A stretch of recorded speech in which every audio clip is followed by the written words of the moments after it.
Нийслэлийн цагдаагийн удирдах газрын 2022 оны 2 дугаар улирал хийж хэрэгжүүлсэн онцлог 10 ажлын талаар хууль зүйн дотоод хэргийн яам Монгол улсад гэмт хэрэгээс өвчлөн сэргийлэх ажлыг зохицуулах зөвлөлийн дэмжлэгтэйгээр Дэлхийн зүүн Монгол олон улсын байгууллага Азийн сан хамтран хэрэгжүүлсэн хүүхд хамгааллын түншлэлийн компани хүн худалдаалахаас хүүхдийг хамгаалах төслийг хүргэв. Нийслэлийн цагдаагийн удирдах газрын мөрдөн шалгах газар Сонгон хайхан дүүрэгдэх цагдаагийн газрын 1-р хэлтс, хаан уул дүүрэгдэх цагдаагийн газрын 2-р хэлтсүүдэд хүүхд хамгааллын болон насанд хүрээгүй хүнээс мэдүүлэг авах өрөөнүүдийг бүрэн төвчүүлж ашиглан оруулсан. Нийслэлийн иргэний зөвлөлийн гишүүдэд байгууллагын үндсэн үйл ажиллагаа, шинээр нэвтрүүлж буй гэмт хэргийн захин зурвалал, Arches програмын талаар танилцуулж, цаашид хийж хэрэгжүүлэх ажил арга хэмжээний талаар санал солилцсон ажиллалаа.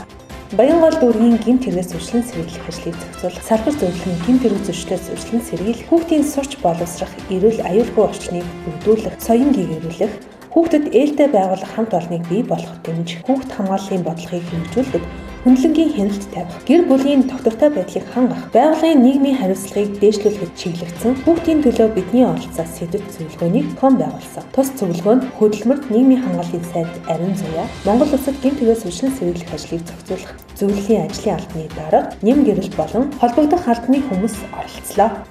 Хэрлэн туул голын айсав газрын орчимд үер усны аюулаас өвчлөн сэргийлэх зорилгоор зайвтэргүүлийн 4 баг эвшлүүлж, гол усны аюулаас өвчлөн сэргийлэх чиглэлээр 405 сан сэрэмжлүүлэг зурагт хуудас тарааж, зайвтэргүүлийн багаас гол усны осолд орсон нэг иргэний амь насыг авран хамгаалах ажлыг зохион байгууллаа. Хууль зүйн дотоод хэргийн сайдын санаачлагаар нийслэл хотын хэмжээд мөртөрүүлгийн үйл ажиллагааг өргөдөх төслийн хүрээнд туул голын эрэг, айсав газарт иргэдийн аюулгүй байдлыг хангах, үеэр усны осол, гэмт хэрэг зөрчлөөс өвчлөн сэргийлэх чиглэлээр 10 чиглэлд 20 мөртөрүүлгийг ажиллуулж байна.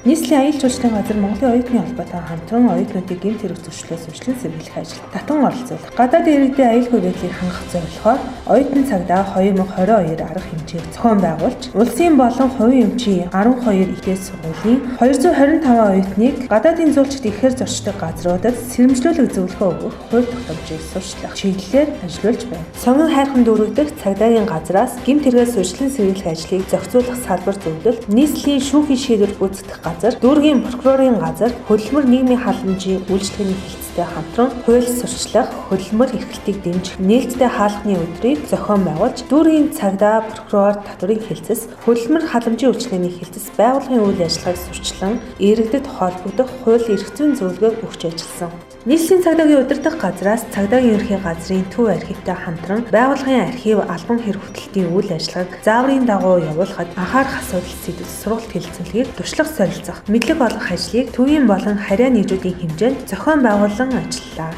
Цухаатар дүүрэгдэх цагдаагийн газраас хариуцсан нутаг дэвсгэрийн амжиргааны түвшин доогуур эрсдэлт нөхцөлд амьдардаг айлуур хүүхдүүдэд туслах, тэдэнд сэтгэлийн дэм үзүүлэх зорилгоор халуун сэтгэл аяныг зохион байгуулж, сурагчийн дүгнэлт хувцас, хичээлийн цүнх хэрэгсэл, хувцас, хүнсний бүтээгдэхүүнийг 48 айл өрхийн 186 хүүхдэд хамруулсан.